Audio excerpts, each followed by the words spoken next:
മദ്യനയ രൂപീകരണത്തിനായുള്ള മന്ത്രിതല ചർച്ചകൾക്ക് തുടക്കം. ബാർ ഡിസ്റ്റിലറി ഉടമകളുമായി മന്ത്രി എം.ബി. രാജേഷിന് ചർച്ച നടത്തും. ബാർക്കോഴ വിവാദവും ടൂറിസം വകുപ്പിന്റെ കൈകടത്തലും കട്ടുനിൽക്കുന്നതിനിടെയാണ് മദ്യനയത്തിന് കരടൊരുങ്ങുന്നത്.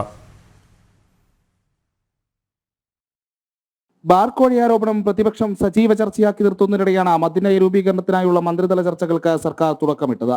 ബാർ ഡിസ്റ്റിലറി ഉടമകളുമായി എക്സൈസ് മന്ത്രി എം.ബി. രാജേഷ് ഇന്ന് ചർച്ച നടത്തും. ഡ്രൈഡേ ഒഴിവാക്കൽ, ബാറുകളുടെ സമയം കൂട്ടൽ തുടങ്ങിയ ഇളവുകൾ തന്നെയാകും പ്രധാന ചർച്ചാ വിഷയം. തുടർ ചർച്ചകൾക്ക് ശേഷമാണ് മദ്യനയത്തിന്റെ കരട് രൂപീകരിക്കുക. കള്ളുഷാപ്പ് ഉടമകളുമായും ട്രേഡ് യൂണിയൻ നേതാക്കളുമായും മന്ത്രി എം.ബി. രാജേഷ് കഴിഞ്ഞ ദിവസം ചർച്ച നടത്തിയിരുന്നു. ആരാധനാലയങ്ങൾ, വിദ്യാഭ്യാസ സ്ഥാപനങ്ങൾ എന്നിവയുമായുള്ള 400 മീറ്റർ ദൂരപരിധിയിൽ ഇളവ് വേണമെന്നതടക്കമുള്ള പതിവ് ആവശ്യങ്ങൾ തന്നെയാണ് ലൈസൻസുകൾ മന്ത്രിയുടെ മുന്നിൽ വെച്ചത്.